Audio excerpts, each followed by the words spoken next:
السلام علیکم، میں ہوں آپ کے ساتھ افشاں ذکی۔ آج ہم اس پروگرام میں آپ سے ایسی شخصیات کے بارے میں بات کریں گے جنہوں نے زندگی کی مشکلات کے سامنے ہار نہیں مانی اور ان کا ڈٹ کر مقابلہ کیا اور پھر ان کی کامیابی دنیا نے دیکھی۔ ایسے ہی ایک شخص کی آج اسٹوری میں آپ سے شیئر کرنے جا رہی ہوں جن کا نام ہے جین کوم۔ اگر آپ کے پاس اسمارٹ فون ہو اور آپ کے پاس واٹس ایپ نہ ہو تو سوچیں آپ کو اپنا ہی فون کتنا بیکار سا لگنے لگے گا۔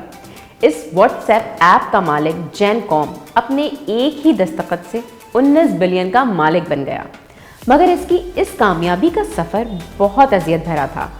جین کوم 24 فروری 1976 میں یوکرین کے ایک گاؤں میں پیدا ہوا جس کا تعلق ایک انتہائی غریب گھرانے سے تھا۔ گھر میں نہ کچھ کھانے پینے کو تھا، نہ بجلی نہ پانی۔ گرمیاں تو خیر سے گزر جایا کرتی تھیں، مگر سردیوں میں یہ لوگ بھیڑ بکریوں کے ساتھ سونے پر مجبور تھے۔ اس وقت یوکرین کے حالات بہت خراب تھے، حکومت کا یہودیوں پر ظلم جاری تھا۔ جین کوم کا خاندان یہودی تھا جس کی وجہ سے انہیں کافی مشکلات کا سامنا تھا۔ اس وقت جین کوم کی ماں نے ملک چھوڑنے کا فیصلہ کیا، مگر باپ جانے کو تیار نہ تھا۔ ماں نے بیٹے کو لیا اور امریکہ کی اسٹیٹ کیلیفورنیا میں آ گئی۔ اب یہی ان کا دوسرا ملک تھا۔ امریکہ آنے کے بعد بھی ان کے پاس نہ تو رہنے کو گھر تھا اور نہ ہی کھانے پینے کا سامان۔ یہ لوگ مکمل طور پر خیرات کے سہارے زندگی گزارنے پر مجبور تھے۔ امریکہ میں ایک فلاحی ادارہ ہے جو انتہائی غریب لوگوں کے لیے فوڈ اسٹیمپ فراہم کرتا ہے۔ جین کوم اور اس کی ماں اس ادارے کی خیرات پر اپنی زندگی بسر کر رہے تھے۔ ایسے حالات میں جین کوم کے پاس پڑھنے کے علاوہ کوئی چارہ نہ تھا۔ وہ پڑھائی کرنے میں لگ گیا، مگر وقت کے ساتھ ساتھ پڑھائی مہنگی ہوتی گئی۔ اب فوڈ اسٹیمپ سے گزارا مشکل ہو گیا تھا۔ پھر اس نے نوکری کا سوچا۔ اسے کمپنی میں سویپر کی نوکری بھی مل گئی۔ مجبوری میں وہ کئی سال تک یہ نوکری کرتا رہا۔ 18 سال کی عمر میں جین کوم کو کمپیوٹر سے دلچسپی ہونے لگی۔ یہ شوق اس کو سینٹ جوس یونیورسٹی میں لے گیا۔ 1997 میں وہ یاہو میں نوکری پر لگ گیا۔ اس نے 9 سال اس کمپنی میں نوکری کی۔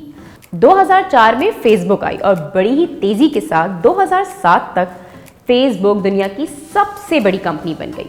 جین کوم نے نوکری کے لیے فیس بک پہ اپلائی کیا، مگر فیس بک کو اس میں کوئی خاص بات نظر نہیں آئی اور اسے ریجیکٹ کر دیا۔ مزید 2 سال وہ یہی کام کرتا رہا۔ جین کوم ایک آئی فون خریدنا چاہتا تھا، مگر اس کے حالات اس کو اس بات کی اجازت نہیں دیتے تھے۔ اس نے کئی عرصے پیسے جمع کر کے آئی فون خریدا۔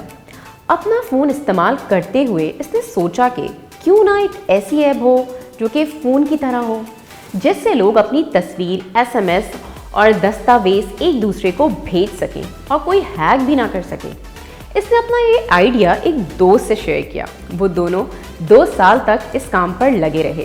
یہاں پر ایک بات آپ غور کیجیے گا، جین کوم کے پاس جب فون آیا تو اس نے کچھ نیا کرنے کا سوچا، اور آج جب ہمارے پاس فون آتا ہے تو ہم کیا کرتے ہیں، ذرا غور کیجیے گا۔ یہ ایپ فروری 2009 میں آئی اور دیکھتے ہی دیکھتے پوری دنیا میں پھیل گئی۔ آپ دنیا کے کسی بھی کونے میں کیوں نہ ہوں، آپ یہ واٹس ایپ ڈاؤن لوڈ کریں، آپ کو نیا نمبر، نیا فون خریدنے کی ضرورت ہی نہیں۔ یہ ایپ اتنی مقبول ہوئی کہ ہر بڑی کمپنی سے خریدنے کے لیے بولی لگاتی رہی، مگر جین کوم ہر کسی کو انکار کرتا رہا۔ 2014 میں فیس بک بھی اس ایپ کو خریدنے کی لائن میں آ گیا۔ فیس بک کمپنی نے جب جین کوم سے رابطہ کیا تو اس کی ہنسی نکل گئی، کیونکہ یہ وہی کمپنی تھی جس نے جین کوم کو اپنے پاس نوکری پہ رکھنے سے ریجیکٹ کیا تھا۔ جین کوم نے خدا کا شکر ادا کیا اور ہنستے ہنستے فیس بک کی آفر قبول کر لی۔ 19 بلین میں ایک کانٹریکٹ سائن ہوا جو کہ ایک بہت بڑی رقم تھی، مگر جین کوم نے فیس بک کے سامنے ایک الگ سی شرط رکھ دی کہ میں یہ کانٹریکٹ سائن ایک فلاحی ادارے فوڈ اسٹیمپ کے ویٹنگ ایریا میں کروں گا۔ فیس بک نے پہلے تو یہ شرط نامنظور کر دی، مگر جین کوم اپنی ضد سے ہٹا ہی نہیں۔ فیس بک کی ٹیم کو اپنا کانٹریکٹ سائن کرانے کے لیے اسی فلاحی ادارے کے ویٹنگ ایریا میں آنا پڑا۔ وہ ویٹنگ ایریا کی آخری کرسی پر بیٹھ کر رو رہا تھا اور جین کوم نے روتے روتے اس معاہدے پر دستخط کر دیے اور 19 بلین کا مالک بن گیا۔ یہ وہی جگہ تھی جہاں وہ اور اس کی ماں پورا دن بیٹھ کر اپنی باری کا انتظار کرتے تھے۔ اس وقت ان کے لیے یہ بہت بڑی اذیت ہوتی تھی۔